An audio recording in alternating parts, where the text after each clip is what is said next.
ಈಗ ಮತ್ತೊಬ್ಬ ನಟಿ ವಿರುದ್ಧನೂ ಕೂಡ ಅವರು ಅಲಿಗೇಷನ್ ಮಾಡ್ತಾ ಇರೋದು ಅಂದ್ರೆ ದೂರಲ್ಲಿ ಉಲ್ಲೇಖ ಮಾಡಿದ್ದಾರೆ. ಸೊ ಅವರ ಇನ್ವಾಲ್ವ್ಮೆಂಟ್ ಏನಿತ್ತು ಅಂತಂದ್ರೆ ನಿಮ್ಗೇನು ಅವರು ಕ್ಲೋಸ್ ಇದ್ರಾ, ಪರಿಚಯ ಇದ್ರಾ, ಅಥವಾ ಫಾಲೋ ಮಾಡ್ಕೊಂಡು ಫೋಟೋ ತೆಗೆದಿರೋದು ನಿಜಕ್ಕೂ ನಿಜಾನಾ ಏನು ಅಂತ? ಅವ್ರು ನಿಮ್ಗೆ ಫೋಟೋ ಕಳಿಸ್ತಾ ಇದ್ರು ಅಂತ ಸುಳ್ಳು. She was one of our brand ambassadors in Raj cup 2024. ಅದು ಬಿಟ್ಟರೆ ನನಗೆ ಅವ್ರಿಗೆ ಅಷ್ಟೇ ಪರಿಚಯ. ಮತ್ತೆ ಯಾಕೆ ಸರ್ ಅವ್ರ ಹೆಸರು ಬಂತು? ಅದನ್ನು ಅವ್ರನ್ನೇ ಕೇಳಬೇಕು. ಏರ್ಪೋರ್ಟ್ ಅಲ್ಲಿ ಮತ್ತೆ ಫ್ಲೈಟ್ ಅಲ್ಲಿ ಹಾಕಿರುವಂತಹ ಫೋಟೋಸ್ಗಳನ್ನ ನೀವು ತೆಗೆದಿದ್ದೀರಾ ಅನ್ನುವಂಥ ಅಲಿಗೇಷನ್ ಮಾಡ್ತಾರೆ. ಏರ್ಪೋರ್ಟಲ್ಲಿ ಫ್ಲೈಟ್ ಒಳಗಡೆ ನನಗೆ ಯಾರಾದರೂ ಪರಿಚಯ ಇರ್ತಾರೆ ಫೋಟೋದಿಗೆ? ಏರ್ಪೋರ್ಟ್ ಹೆಂಗಾಗತ್ತೆ ಮೇಡಮ್? ಸೆಕ್ಯೂರಿಟಿ ದಾಟ್ಬಿಟ್ಟು ಹೋದ್ಮೇಲೆ ನನ್ನ ಹತ್ರ ಟಿಕೆಟ್ ಇಲ್ಲ ಅಂದರೆ ನಾನು ಒಳಗಡೆನೇ ಹೋಗೋಕ್ಕಾಗಲ್ಲ. ಬೋರ್ಡಿಂಗ್ ಪಾಸ್ ಇಲ್ಲ ಅಂದರೆ ಫ್ಲೈಟ್ ಒಳಗಡೆನೇ ಹೋಗೋಕ್ಕಾಗಲ್ಲ. So where the question of taking photographs. ಆಯಿತು, ಫೋಟೋಗ್ರಾಫ್ಸ್ ತೊಗೊಂಡಿದ್ರು, ವಿಡಿಯೋಸ್ ತೊಗೊಂಡಿದ್ರು, ಅದು ನಾವೇ ತೆಗೆದಿದ್ದೀವಿ ಅಂತ ಏನು guarantee? You are living with a married man. I am sorry, are making this allegation right now, it is truth. You are living with a married man. ಅವ್ರು ಎಂಟಿ ಮಾಡಿಸಿರೋ ಅಂತ ಏನು ಗ್ಯಾರಂಟಿ? ಇಲ್ಲ ಅವ್ರು ವೆಲ್ ವಿಶಸ್ ಮಾಡಿಸಿರೋ ಅಂತ ಏನು ಗ್ಯಾರಂಟಿ? ಅದಕ್ಕೆ ನಾವೇ ಸಿಕ್ಕಿದ್ವಾ? ನಾವೇ ಮಾಡಿಸಿರ್ಬೇಕಾ? ಒಂದಿನ ಫ್ರೆಂಡು ಮೇಡಮ್, 2 ದಿನ ಫ್ರೆಂಡು, 3ನೇ ದಿನ ಫ್ರೆಂಡು, 4ನೇ ದಿನ ಡೌಟು, 5ನೇ ದಿನ ಸಸ್ಪಿಷನು, 6ನೇ ದಿನ ಇನ್ವೆಸ್ಟಿಗೇಷನು, 7ನೇ ದಿನ ಕನ್ಕ್ಲೂಷನ್ನು. ಎಷ್ಟು ದಿನ ಅಂತ ಒಂದು ಎಕ್ಸ್ಟ್ರಾ ಮ್ಯಾರಿಟಲ್ ಅಫೇರ್ನ ಮುಚ್ಚಿಡೋಕ್ಕಾಗತ್ತೆ ನಾವು? How long can you keep it hidden? ಅದನ್ನ ನಾವೇ ತೆಗೆದ್ವಿ, ನಾವೇ ಮಾಡಿಸಿದ್ವಿ ಅಂತ ನೀವು ಸುಮ್ಮನೆ ನಮ್ಮ ಮೇಲೆ ಆರೋಪ ಹಾಕಿದ್ರೆ ಆಗಿದೆ ಸರ್. ಅವರು ಕಾನೂನು ಮುಖಾಂತರ ಹೋರಾಟ ಮಾಡಿ ಇಷ್ಟೆಲ್ಲ ನೀವು ಬೀದಿಗೆ ತಂದು ಇಟ್ಟಿದ್ದಾರೆ.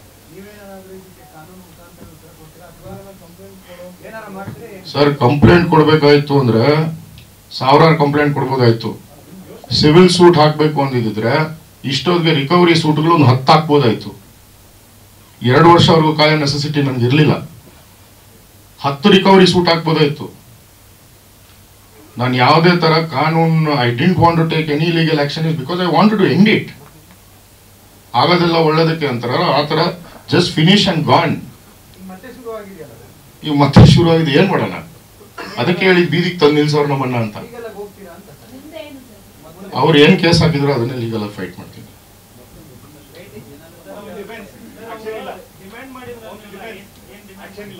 ಸರ್, ನಾನು ಆಕ್ಷನ್ ತಗೊಂಡ್ರೆ ಅವ್ರು ತಡೆಯೋಕ್ಕಾಗಲ್ಲ. ಯಾಕಂದ್ರೆ ಅಷ್ಟು ಪ್ರೂಫ್ ಇದೆ ನನ್ನ ಹತ್ರ. ನಾನು ತಡೆಯೋಕ್ಕಾಗಲ್ಲ, ನಿಜ ಹೇಳ್ತಾ ಇದ್ದೀನಿ.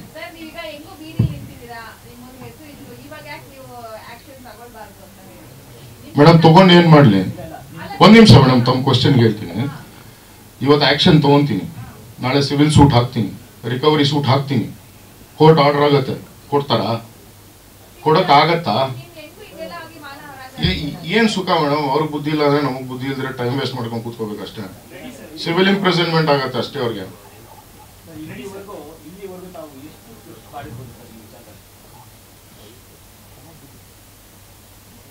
ಅಂದ್ರೆ ಸರ್ ಅರ್ಥ ಆಗಿಲ್ಲ, ಸಾರಿ.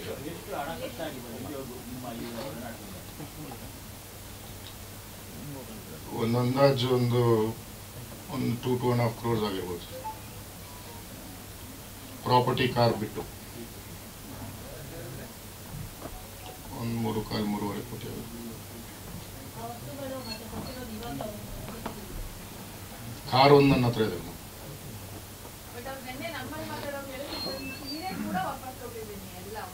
ಅವ್ರದ್ದು ರೆಗ್ಯುಲರ್ ಡೈಲಾಗ್ ಮೇಡಮ್. ಇವತ್ತಿನ ದಿನ ನನಗೆ ಇವತ್ತು ಬಂದಿರೋ ಮಾಹಿತಿ ಇನ್ನೊಂದು ಬಿಚ್ಚಿಕ್ಬೇಕು ಅಂದ್ರೆ ಬಿಚ್ಚಿಕ್ತೀನಿ. ಇದೇ ತರ ಇನ್ನೊಬ್ರು ಮಾಡಿದರೆ ಈ ಮೀಡಿಯಾನಲ್ಲಿ ಎಲ್ಲ ಬರ್ತಾ ಇರೋದು ನೋಡಿ ಅವ್ರು ನನ್ನನ್ನು ಕಾಂಟ್ಯಾಕ್ಟ್ ಮಾಡಕ್ಕೆ ಟ್ರೈ ಮಾಡ್ತಾರೆ. ಒಬ್ಬರಲ್ಲ, 3 ಜನ. 3 people have tried to contact me, but I am not entertaining because I don't need to. ನನಗೆ ಉದ್ದೇಶ ಇಲ್ಲ. ಯಾಕಂದ್ರೆ ನಾನು ಎಷ್ಟು ಡೀಪಾಗಿ ಹೋಗ್ತೀನಿ ಇದರಲ್ಲಿ ಅಷ್ಟು ಮರ್ಯಾದೆ ನಂದು ಹೋಗುತ್ತೆ, ಅಷ್ಟು ಮರ್ಯಾದೆ ನಾನು ಕಳ್ಕೊಂತೀನಿ. ಅದೇ ಸೇಮ್, ಒಬ್ಬರ ಹತ್ರ 80 ಲಕ್ಷ ಇಸ್ಕೊಂಡಿದ್ದಾರೆ, ಸೇಮ್ ಡ್ರಾಮಾ.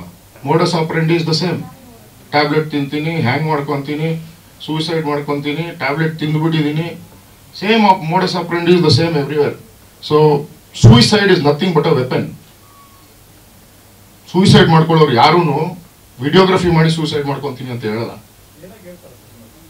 ದುಡ್ಡು ಕೊಡೋಕ್ಕಾಗಲ್ವಲ್ಲ ವಾಪಸ್. ಇನ್ನೇನು ಕೇಳಿದ್ರೆ ಅದೇ ಬೆಸ್ಟ್ ವೆಪನ್ ಅಲ್ವಾ? ದಟ್ಸ್ ದ ಬೆಸ್ಟ್ ವೆಪನ್ ಅಲ್ವಾ? ಸಿಂಪತಿ, ಸೂಸೈಡ್ ಮಾಡ್ಕೊಂತೀನಿ ಅಂದಿದ ತಕ್ಷಣ ಸಿಂಪತಿ. ಕ್ಷಣ ಕ್ಷಣದ ಸುದ್ದಿಗಳಿಗಾಗಿ ಫ್ರೀಡಂ ಟಿವಿ ಸಬ್ಸ್ಕ್ರೈಬ್ ಮಾಡಿ, ಲೈಕ್ ಮಾಡಿ ಹಾಗೂ ಫಾಲೋ ಮಾಡಿ. ಹೊಸ ಸುದ್ದಿಗಳ ನೋಟಿಫಿಕೇಶನ್ಗಾಗಿ ಬೆಲ್ ಐಕಾನ್ ಮೇಲೆ ಕ್ಲಿಕ್ ಮಾಡಿ.